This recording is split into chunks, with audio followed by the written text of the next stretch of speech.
នេះដែលបានមកចែករំលែកជាមួយអ្នកនរគ្នានៅការប្រើប្រាស់Excel នៅលើ Cloud អញ្ចឹងបើសិនជាអ្នកអត់មាន OneDrive ដូចខ្ញុំទេខ្ញុំមាន OneDrive អញ្ចឹងខ្ញុំចូលទៅកន្លែងនេះហើយខ្ញុំតាមបើក Excel ថ្មីអញ្ចឹងវានឹងសួរយើង create ឬក៏យើង upload បើយើងគិតថាយើងចង់ upload យើងប្រើ upload នេះទៅហើយយើងចូលទៅរក file របស់យើងនៅកន្លែងណា file ណាដែលយើងចង់ upload ឧទាហរណ៍ថាខ្ញុំចង់ upload នេះចូលអញ្ចឹងខ្ញុំ open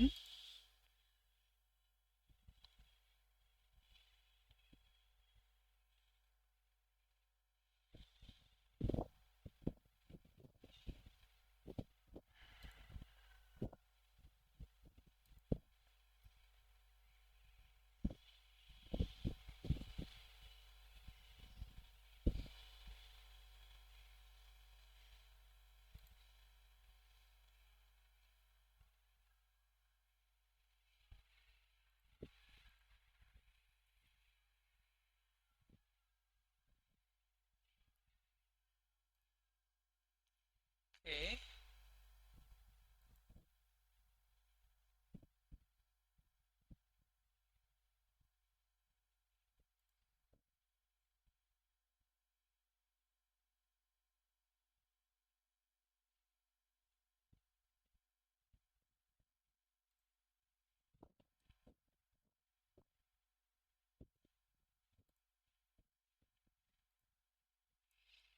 ូខេ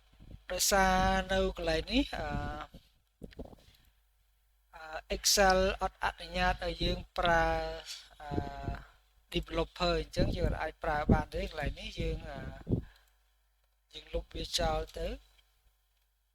តែវាអត់ប៉ះពាល់ដល់នេះយើងឧបមាថាឧបមាយើង upload file មក file យើងគឺចឹងអ្វីយើង set up គឺនៅក្នុងនឹងទាំងអស់អូខេ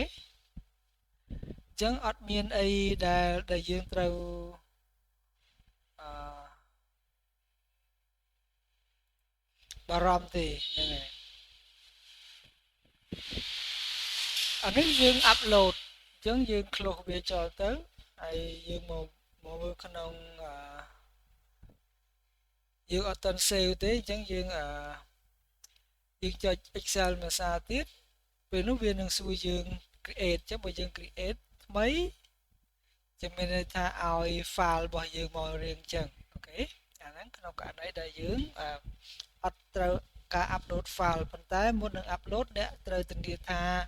file Excel របស់អ្នកនឹងអត់ជាប់នៅក្នុង developer ទេនៅក្នុង Excel ធម្មតា Excel របស់ Microsoft ហ្នឹងគេមាន developer tab អញ្ចឹងនៅក្នុងនេះអត់មាន developer tab ទេអញ្ចឹងអ្នកទាំងអស់គ្នាអាចរៀនអំពីរបស់វានេះយើងអាច paste អញ្ចឹងមាន cut មាន copy មាន paste មាន special paste មាន paste value paste formula paste formatting អីផ្សេងៗជាដើមឡាអូខេអញ្ចឹងអ្នកទាំងអស់គ្នាអាចរៀនបានប៉ុន្តែមុននឹងចូលទៅប្រើប្រាស់វាអ្នកទាំងអស់គ្នាត្រូវស្គាល់អំបាននៅលើ home tab ហ្នឹងយើងមានជាច្រើនមានអានេះតកតងទៅនឹងដាក់តារាងអានេះដាក់ color fill អានេះពណ៌ទៅលើអក្សរអានេះយើងអាចអឺ set up អីផ្សេងបានទៀតណាអូខេនឹងយើងអាច set up អីផ្សេងបានទៀតបើសិនជាអ្នកត្រូវការ set up ណាឬមក style យើងអាច explore more អូខេ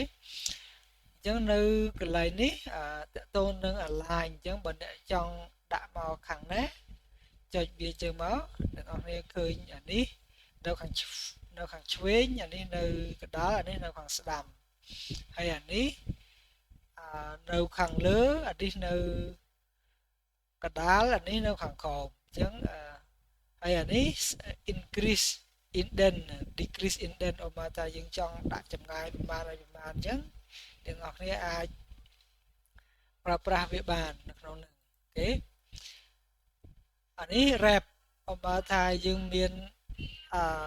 កលំយើងប៉ុណ្ណឹងហើយយើងមានអក្សរច្រើនអញ្ចឹងយើងចង់ wrap វាយើងចុច wrap នេះទៅ វានឹង wrap ឲ្យយើងហើយនេះតទៅនឹង merge អូខេអានេះក្នុង general យើងអាច setting up ជា number ជា currency ជា accounting ជា short date ជា long date time comma percentage fraction scientific text ហើយឬក៏យើងអាច format អីបានច្រើនផ្សេងទៀតអូខេនៅក្នុងហ្នឹងអញ្ចឹងយើងអាច custom អីបានមួយចំនួននេះអូខេយើងអាច custom ប្រើប្រាស់នៅក្នុងនឹងបាននេះគឺសញ្ញានេះសញ្ញាដុល្លារនេះសញ្ញាផោននេះសញ្ញាអ៊ីរ៉ូនេះយន់ហើយយន់ស្តៀងមានមួយទៀតមានយេនស្តៀងគ្នានឹងដែរហ្នឹងហើយយើងអាចស៊ីម៉ូអញ្ចឹងវាអាចមានស្អីផ្សេងទៀតមានដុល្លារមានដុល្លារច្រើនណាស់ដុល្លារមានដុល្លារតៃវ៉ាន់ដុល្លារអីផ្សេងទៀតហ្នឹងហើយហើយក្នុងនេះអាចមានខ្មែររៀលឬក៏ផងកំដៅនេះChina Yuan អានេះ Yuga អានេះទៅមានម៉ុងហ្កូលីមាន Japan សិទ្ធសញ្ញានេះដូចគ្នាអូខេតែមានខ្មែររៀលអត់មើលឆែកមើលមានខ្មែររៀលអត់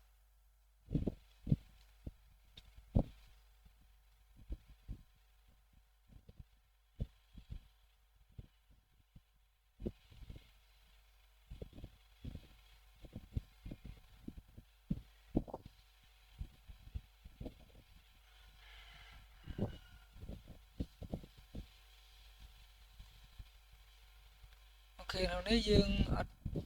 រកឃើញមានខ្មែររៀលទេអូខេអញ្ចឹងយើងអាច close វាចោលវិញអញ្ចឹងកន្លែងនេះគឺសម្រាប់ decrease decimal បើតែយើងអត់ចង់ដាក់ចុចពីខ្ទង់ក្រោយខ្នងទេយើងដាក់នេះយើងអាចប្រើនេះបានបើមិនចឹងទេយើងចូលទៅក្នុង format អញ្ចឹងអានេះ conditional formatting អញ្ចឹងយើងអាច play around ក្នុងហ្នឹងហើយអានេះគឺតកតងទៅនឹង style របស់ cell អានេះ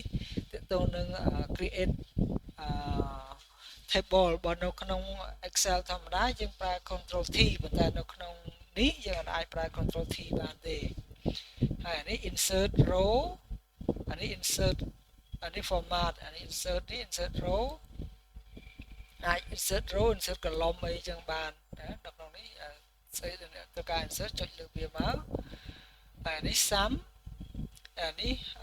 sort and filter អានេះ search អូខេ find អីចឹងដើម select អីចឹងទៅអានេះ app មកផ្សេងទៀតដែលយើងត្រូវការ add ដូចជាយើងចង់ add mini calendar អញ្ចឹងយើងចុចទៅនេះ mini calendar ឲ្យយើងហើយអញ្ចឹងអូខេអញ្ចឹងយើងអាចឧបមាកន្លែងនេះយើងចង់ដាក់ថ្ងៃទី14យើងចុចទី14ទៅចេញហើយ14ឲ្យយើងអូខេអញ្ចឹងទេយើងអាចដាក់អាហ្នឹងបានអូខេហើយនៅក្នុង data យើងអាចធ្វើ data validation បានdate ដាក់អីចឹងទៅណាយើងអាចធ្វើ drop down list យើងអាចធ្វើ list យើងអាចធ្វើអីចឹង site ដែលយើងចង់ធ្វើអូខេអញ្ចឹងនៅក្នុង share នេះគឺយើងអាច share យើងអាច copy link យើងអាចធ្វើអីបាន insert យើងអាច insert pivot table insert table form picture shape checkbox ហើយនឹង graph chart ណា insert chart តែ slicer នេះយើងក៏អាចអនុវត្តបាននៅក្នុងនេះគេអត់មាន function សម្រាប់ប្រើហើយ insert text box អីក្នុងនេះហើយ share ខ្ញុំបានប្រាប់ហើយអានេះ page layout មាន setup ដូច Excel ហ្នឹងយើងក៏ចុច setup ទៅវានឹងចេញ setup ឲ្យយើងណាអូខេហើយយើង back ទៅវិញមកហើយអានេះបើយើងអត់ចង់ប្រើទេយើង cancel វាទៅ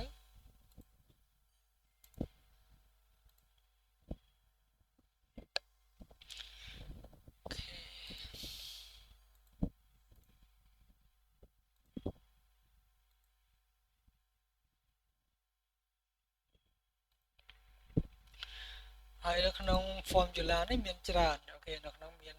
ពួក page sum មាន financial មានច្រើនរូបមន្ត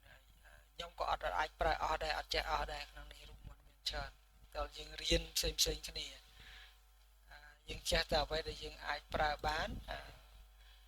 នេះមានរូបមន្តមួយចំនួនមាន if មាន if error មាន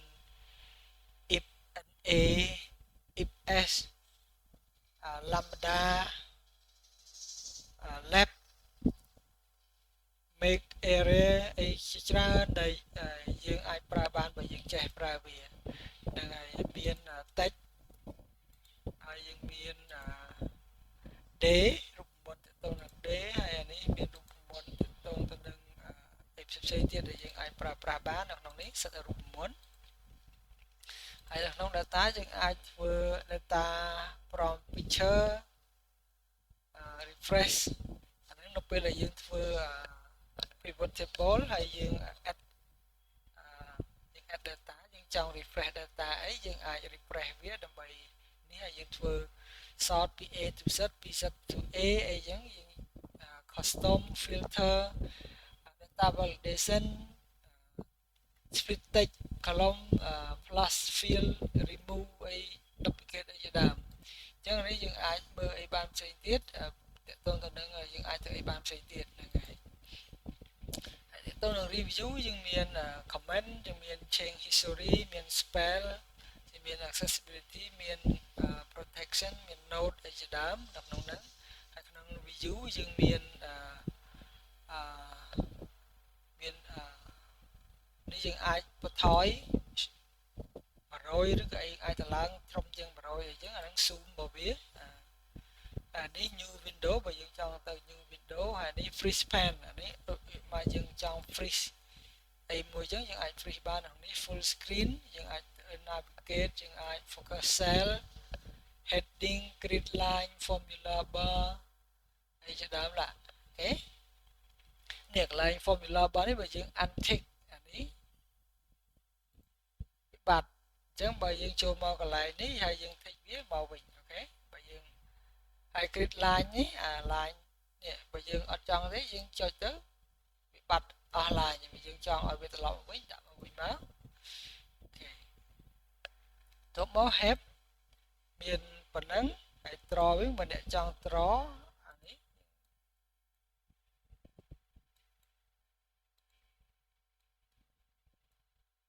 អូខេនេះចឹងមកអូខេហើយបើចង់ draw អាបន្ទាត់ទូចនេះយើង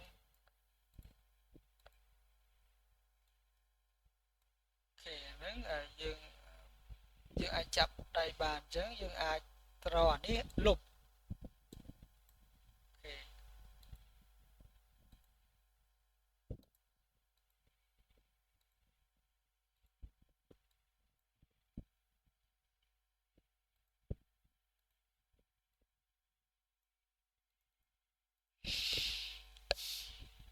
ហើយយើងខ្ញុំចង់ណែនាំបងនេះហើយក្រៅពីហ្នឹងអ្នកនរគ្នាអាចធ្វើដូច Excel ធម្មតានៅខាងក្រៅប្រើប្រាស់រូបមន្តធ្វើ budget ធ្វើ report អីបាននៅនេះហើយសំខាន់កន្លែងនេះយើងអាច share ទៅ team របស់យើងឬក៏ទៅ office ឬក៏ទៅ donor តាមរយៈemail របស់គាត់ហើយយើងអាច share ទៅគេអាចបើកនៅនោះបានហើយអរគុណច្រើនមានប៉ុណ្ណឹងអរគុណបាយបាយ